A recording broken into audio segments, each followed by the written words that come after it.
Assalamualaikum warahmatullahi wabarakatuh. Alhamdulillahirrabbilalamin. Wassalatu wassalamu ala asyrafil anbiya'i wal mursalin wa ala alihi wa sahbihi rasulillahi ajma'in. Amma ba'du. Baiklah ananda semuanya, selamat pagi ananda. Apa kabar ananda semuanya?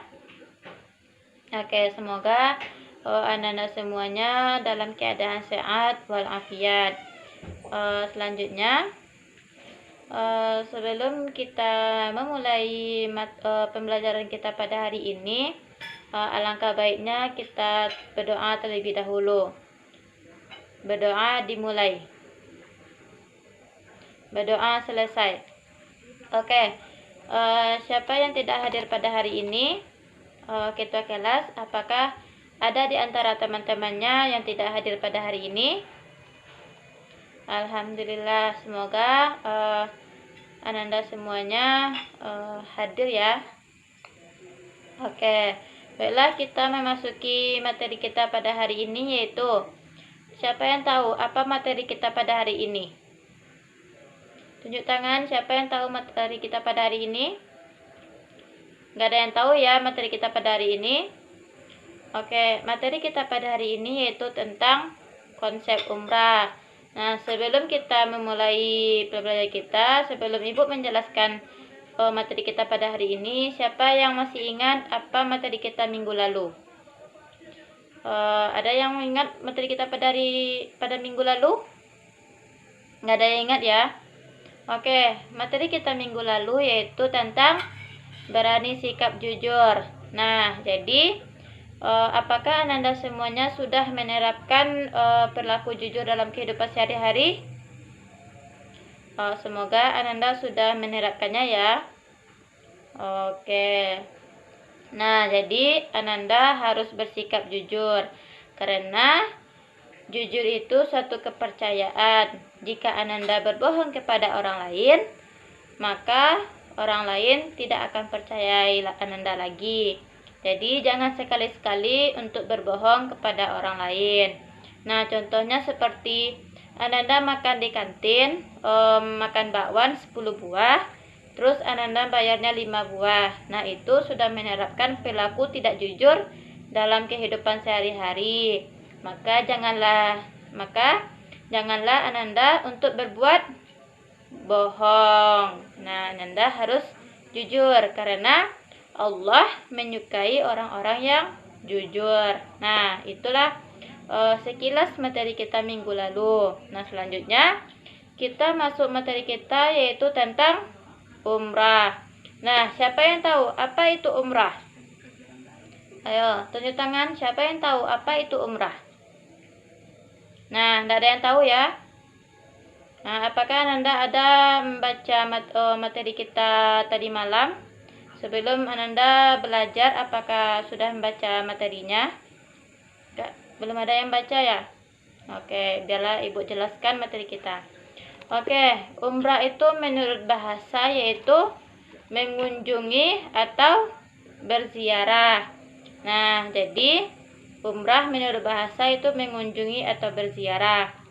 Nah, selanjutnya umrah menurut istilah yaitu mengunjungi atau berziarah ke Baitullah atau ke Mekah dengan tujuan untuk tawaf, sa'i, tahallul dengan ketentuan yang telah ditetapkan oleh Al-Quran dan juga sunnah Rasulullah.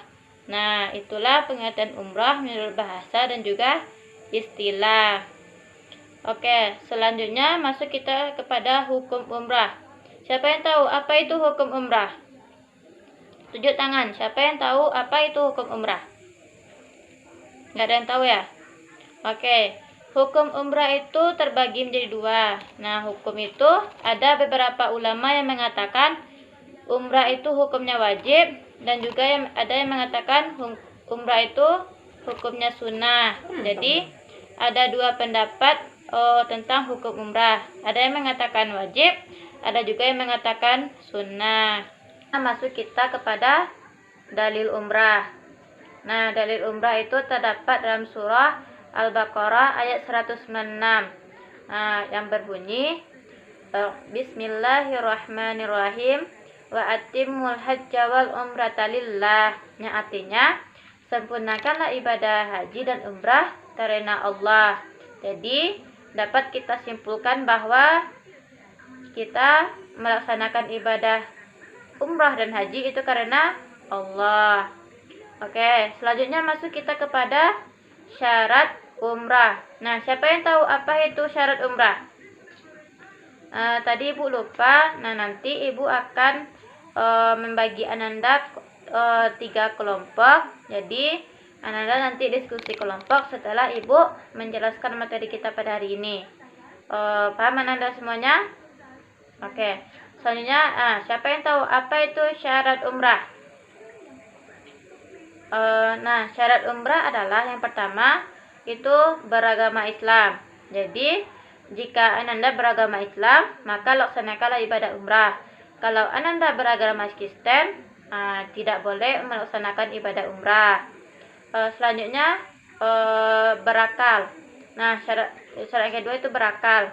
Jadi, maksudnya itu berakal, Ananda waras atau sadar diri. Maksudnya Ananda tidak gila. Nah, jadi kalau orang gila itu tidak boleh melaksanakan ibadah umrah. Nah, syarat yang ketiga yaitu baligh. Nah, contoh baligh itu seperti anak laki-laki itu yang sudah mengalami mimpi basah. Nah, itu menandakan anak laki-laki tersebut sudah baligh. Sedangkan perempuan yaitu menandakannya mereka mengalami datang bulan atau yang dinamakan dengan haid atau menstruasi. Nah, ketika ia sudah berumur 9 tahun. Nah, jadi itu yang menandakan mereka sudah baligh. Nah, selanjutnya syarat selanjutnya yaitu merdeka. Nah, maksud merdeka ini bukan budak. Nah, selanjutnya itu mampu. Nah, mampu ini seperti sehat, mampu dalam fisik ataupun mampu dalam rohani. Jadi, jika Ananda mampu dalam fisik itu maka laksanakanlah ibadah umrah. Jika Ananda tidak mampu, jangan dipaksakan untuk melaksanakan ibadah umrah. Nah, atau juga dengan bisa harta Ananda melimpah, itu laksanakan ibadah umrah. Jadi jika Ananda sudah memenuhi syarat tersebut, maka Ananda boleh melaksanakannya. Jika tidak, Ananda tidak bisa untuk melaksanakan ibadah umrah. Nah, sampai sini apakah ada pertanyaan? Apakah Ananda semuanya sudah paham dengan penjelasan Ibu tadi? Semoga Ananda paham ya semuanya. Oke, masuk kita kepada rukun umrah. Nah, siapa yang tahu apa itu rukun umrah? Nah, rukun umrah itu yang pertama yaitu niat. Nah, jadi niat itu juga ada di dalam melaksanakan ibadah umrah, bukan bukan hanya untuk niat masuk rumah, bepergian atau bukan. Umrah juga memiliki niat. Jadi rukun umrah yang pertama itu niat. Nah, yang kedua yaitu tawaf. Nah, tawaf ini yaitu mengelilingi Ka'bah sebanyak 7 kali. Nah, dimulai dari Hajar Aswad dan diakhiri juga dengan Hajar Aswad. Ketika Ananda melaksanakan tawaf ini, Ananda bisa mencium Ka'bah atau bisa juga dengan melambai-lambaikan tangan. Nah, selanjutnya yaitu rukunnya itu sa'i. Sa'i itu yaitu sa'i itu yaitu berlari-lari kecil antara Bukit Safa dan Bukit Marwah. Nah, jadi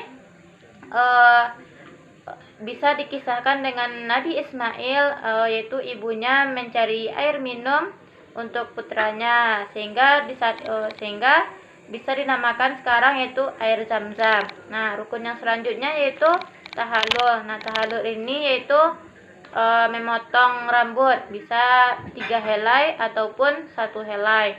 Nah, selanjutnya yaitu tertib. Nah, tertib ini semua rukun yang telah disebutkan di atas, maka itu harus berurutan. Oke. Selanjutnya itu ada wajib umrah. Nah, wajib umrah ini yaitu ada terbagi menjadi 2, yaitu yang pertama itu berihram dengan mikat, dan yang kedua yaitu larangan dalam ihram. Nah, berihram dengan mikat itu terbagi menjadi 2. ada miqat makani, ada juga dengan miqat zamani. Nah, miqat zamani ini waktunya tidak terikat. Jadi boleh dilaksanakan kapan saja karena waktunya tidak terikat. Sedangkan berbeda dengan ibadah haji. Nah, haji ini waktunya terikat karena dilaksanakan sekali setahun. Nah, yang kedua itu miqat makani. Nah, miqat makani ini sama dengan ibadah haji, tetapi khususnya orang yang berada dalam Mekah. Nah, selanjutnya masuk kita kepada keutamaan dalam melaksanakan ibadah umrah. Nah, siapa yang tahu apa keutamaan dalam ibadah umrah?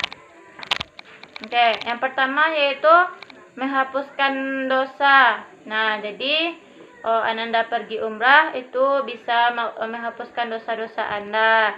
Yang kedua itu menghilangkan kekafiran. Itu juga Ananda mendapatkan pahala. Nah, sampai sini paham dengan materi kita?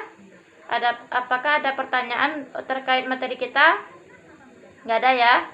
Oke, selanjutnya Ibu akan membagi Ananda 3 kelompok, yaitu membahas tentang terkait gambar yang Ibu berikan. Nah, nanti Ananda diskusi kelompok terkait gambar yang Ibu berikan. Paham ya Ananda semuanya? Oke, silakan untuk berdiskusi.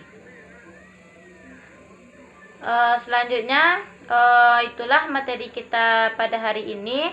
Jadi dapat yuk kita simpulkan, jika Ananda mempunyai uang berlebih atau harta yang melimpah, maka laksanakanlah ibadah umrah. Karena itu dapat menghapus segala dosa-dosa yang telah kita perbuat.